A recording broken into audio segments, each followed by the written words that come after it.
Fake HOA claims she broke rules. She was the actual property owner. Part 1. It was a picture-perfect morning on Alderwood Lane, a pristine cul-de-sac in the upscale community of Rosebrook Hills. Birds chirped from trees planted with mathematical precision. The scent of gardenias drifted from the manicured hedges, and every house glowed in neutral tones approved by the so-called Residential Appearance Committee. And at the center of that unspoken order sat Karen Ellsworth. Karen was the type of woman who considered herself a keeper of standards. At 57, with icy blonde hair always styled in the same tight bob, and a wardrobe that alternated between beige blazers and pastel twin sets, she prided herself on being the unofficial authority of Rosebrook Hills. Though the neighborhood's actual HOA had quietly dissolved 3 years prior due to mismanaged funds and lawsuits, Karen had formed her own version, the Rosebrook Community Harmony Council, a group of like-minded retirees who still distributed newsletters, collected donations, and enforced a long list of unofficial guidelines. No one had elected her, but no one dared challenge her, until Talia Johnson moved in. It began on a Tuesday. Karen was sipping iced tea on her porch when she noticed a moving truck pulling up in front of 1301 Alderwood, a corner lot colonial that had recently been listed as a rental. The truck was followed by a matte black SUV with tinted windows. Out stepped a tall, poised young black woman in her late 20s, wearing navy slacks and a white blouse. She directed the movers efficiently, barking instructions with calm authority. Karen narrowed her eyes. "Here we go," she muttered. She pulled out her phone and opened her Community Watch Notes app. House 11301, new tenant, check lease status. When Talia began setting potted plants, beautiful glazed terracotta containers filled with flowering lavender. On the porch steps, Karen felt her pulse quicken. Those aren't regulation planters. And when she noticed that the upstairs window curtains were a soft coral color, visible from the street, she nearly choked on her tea. Absolutely not. By the next morning, Karen had typed up her first warning letter. Rosebrook Harmony Council, preserving excellence, ensuring order. Dear resident of 1301 Alderwood, this notice is to inform you that your current decorative choices violate long-standing community guidelines. Specifically, exterior flower pots not matching neutral tones, visible curtain color outside of HOA-approved palette, trash bin placed on curb prior to designated window. Please correct these items within 72 hours to avoid citation or escalation. Welcome to the community. Sincerely, Karen Ellsworth, Chairwoman, RHCC. She printed it on thick ivory stock and hand-delivered it, taped it, in fact, to Talia's front door. Later that evening, Talia returned from work. She wore a blazer, heels, and carried a leather laptop bag slung over one shoulder. She noticed the paper taped to her door and read it, one eyebrow lifting slightly. Then she folded it calmly, walked inside, and closed the door. No call, no response, nothing. Karen was offended. No acknowledgement, no apology. The next day, she sent a second letter, this time more formal, more stern. Then she knocked. Talia opened the door with a neutral expression. She didn't smile. "Yes?" she asked.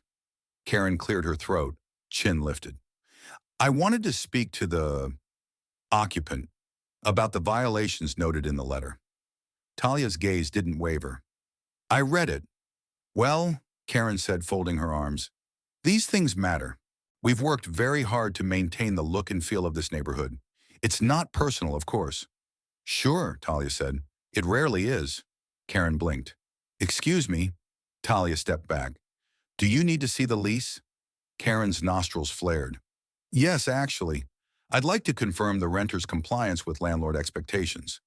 There was a pause, then Talia said, "I'm not the tenant." Karen tilted her head. "Oh? I'm the owner." Karen laughed, a sharp, disbelieving sound. "No, I think there's been a misunderstanding. This property was listed as a rental through Maple Oak Realty."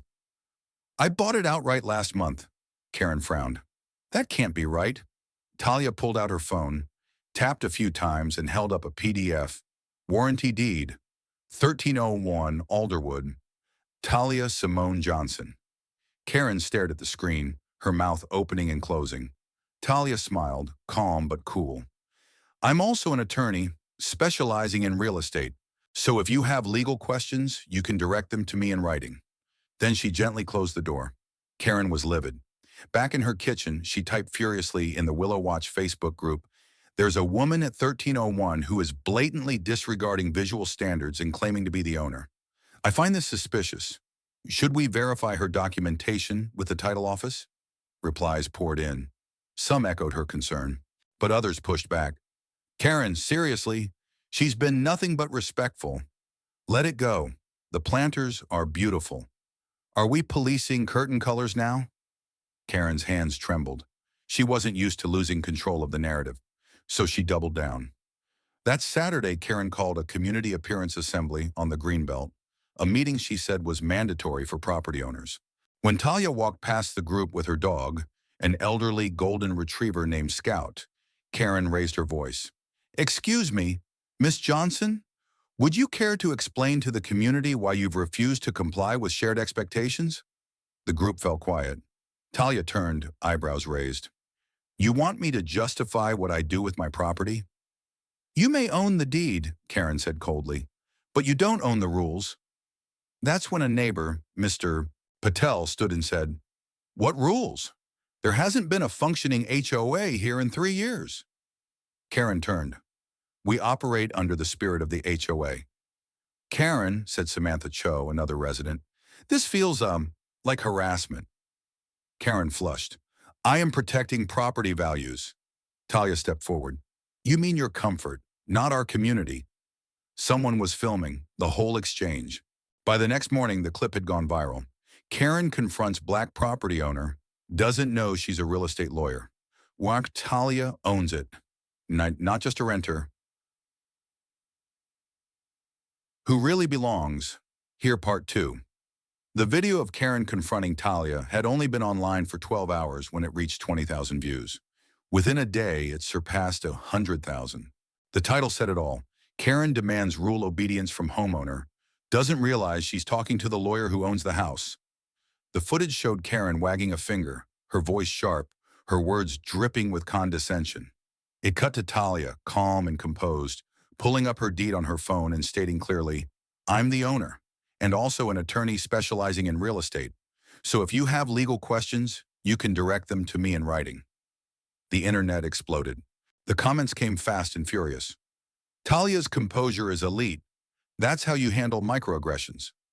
Karen trying to police a homeowner like she's the HOA and failing miserably. Can we talk about the quiet rage in her tone? Talia's done this before. This ain't her first Karen rodeo." News sites picked up the story. Podcasts dissected the video. One satirical account dubbed over the confrontation with courtroom background music and called it Law and Order Property Unit. And just like that, Karen's carefully manicured reputation began to unravel. At first, she tried to ignore it. "It'll blow over," she told herself. But it didn't. The mayor's office released a statement condemning false authority structures used to harass homeowners. The city council scheduled an emergency session to investigate reports of unofficial HOA activity in multiple neighborhoods, starting with Rosebrook Hills. And then her email was leaked. An anonymous tipster, suspected to be a former member of Karen's Harmony Council, sent screenshots to local media. Subject: property image concerns. If we're not careful, the neighborhood will lose its upscale feel. It's one thing to rent, but owning should come with standards. We need to apply pressure, quietly but consistently. Another said, "Certain types don't value order the way we do. That's not racism, it's realism." The blowback was immediate and fierce. Karen became the symbol of silent exclusion. Not the loud, obvious kind, but the kind that hides behind concern, behind aesthetics, behind words like maintaining character and visual harmony. It wasn't just online anymore. At the grocery store, people stared. Some shook their heads. One clerk refused to bag her items. At church, the pastor gave a sermon on what it means to be a neighbor. And though he never said her name, the subtext wasn't lost on anyone. Even her old friend Trish, once her most loyal supporter, sent a short message. "I can't defend this anymore." Karen read it 3 times. And then, for the first time in her life, she didn't write back. Talia, meanwhile, stayed silent. She didn't make a video. She didn't give interviews. She simply continued living her life. She walked Scout every morning. She planted a herb box. She brought cookies to the neighbors across the street. An older white couple who told her they were sorry for what happened and happy she was here. But her silence only gave her more power. People began writing letters to the city in support of her. One woman, a Vietnamese immigrant named Mrs. Tran, wrote, "I've lived in Rosebrook for 20 years. I was fined by Karen's council twice for my flag. I wish I'd had the courage to do what Ms. Johnson did." Another said, "This isn't about planters or curtains. It's about who gets questioned and who gets welcomed." The final blow came from legal authorities. The city attorney issued a public memo declaring that no citizen group may present itself as an HOA or enforcement body without legal charter. Karen's Harmony Council was named directly. She was fined $8,000 for impersonating regulatory authority, including distributing false violation letters and collecting maintenance donations under misleading pretenses. Her bank account was frozen for a 30-day audit. Her leadership days were over. But what stung most was the quiet rejection. No one invited her to the upcoming neighborhood festival. The city took down her beautification award from the community hall. Even her yoga studio canceled her monthly class, citing a desire to refocus on healing energy. Karen found herself alone in a house full of matching neutrals. No color, no contradiction, no life. She stood on her porch one evening and looked across the street. Talia was watering her basil plants, headphones in, dancing a little to music only she could hear. She caught Karen's eye and gave her a single nod. Not cold, not warm, just acknowledgement. Karen went back inside and sat at her kitchen table. She opened the Harmony Council binder, once thick with rules, diagrams, and maps, and flipped through it slowly. She stopped at a page marked Alderwood Visual Standards. It detailed acceptable curtain colors, and she remembered, suddenly and painfully, when she wrote it. She had just returned from her mother's funeral, angry, lost, grieving, and she took that grief and turned it into control. Control made her feel safe, but now it had cost her everything. Part 3. 2 weeks after the city's formal investigation closed and her Harmony Council was officially disbanded, Karen Ellsworth sat alone in her backyard, watching the wind ripple through the plastic cover on her patio furniture. It had been a long time since she sat without a schedule, without a printed agenda or task to enforce. She didn't recognize the silence anymore. And for the first time in years, she had no one to manage, correct, or criticize. Her phone buzzed with a community notification: Alderwood Block Party, Saturday around 4 p.m., hosted by Talia Johnson.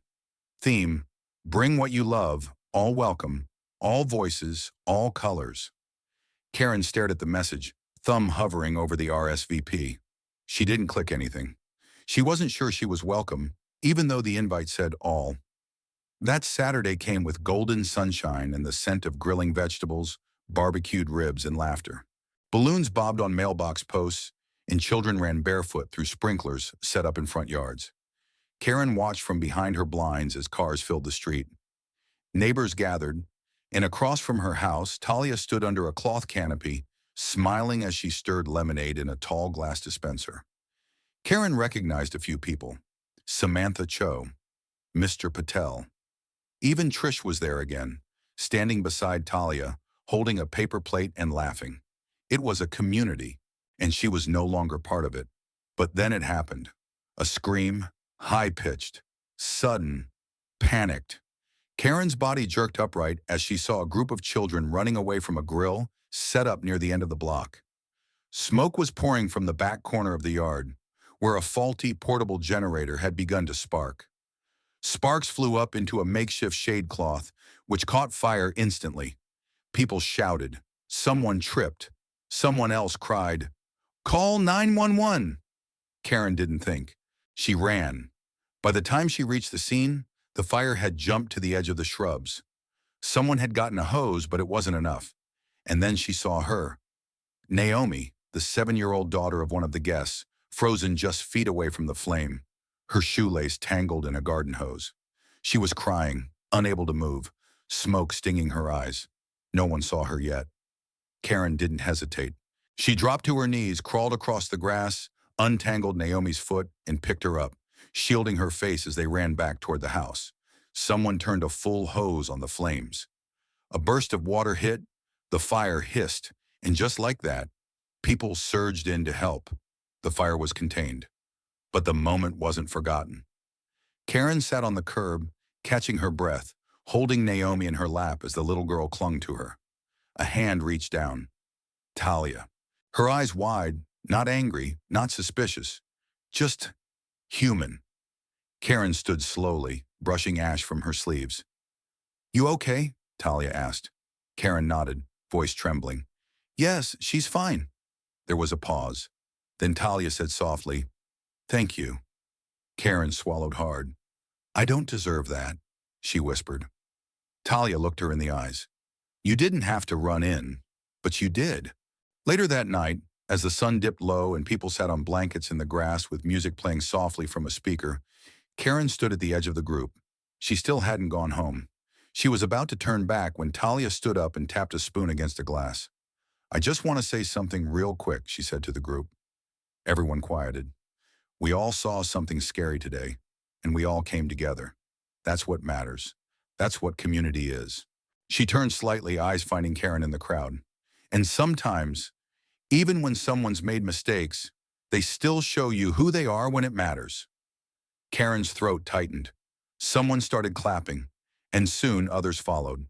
Not all loud, not all certain, but enough. Karen stood still for a moment. Then, slowly, she walked toward the group, and for the first time, no one turned away. The next day, Karen brought a basket to Talia's porch.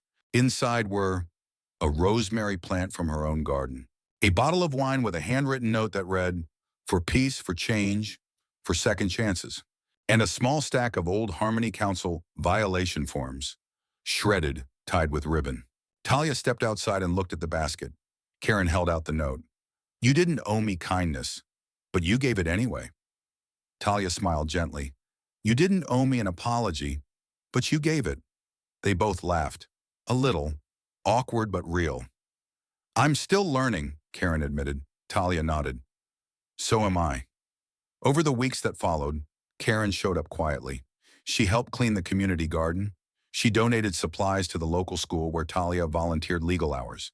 She joined the new Rosebrook Neighborhood Equity Committee, not to lead, but to listen. She didn't hand out citations anymore. She handed out water bottles, folded chairs, welcome flyers. And slowly, people began to include her again. 1 month later, the city unveiled a new neighborhood mural project. On one panel, artists painted a swirl of people holding hands, trees blooming in every shade, curtains of every color flapping in painted wind. And in the center, a house with a terracotta pot on its porch, lavender growing tall. Underneath it, the words, "Belonging is not a standard, it's a promise." 1 year later, Rosebrook Hills looked the same, on the surface. But if you walk the neighborhood now, you'd notice the differences. Rugs on porches, flags from other countries, curtains of all colors. And Karen Ellsworth? She still lives at 1307 Alderwood Lane.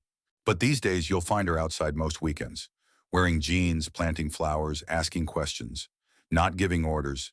And every spring she gets a thank you card from Naomi, the little girl she saved, drawn in crayon, always signed, "To Ms. Karen, thank you for running toward me. That's what brave people do." The end. T.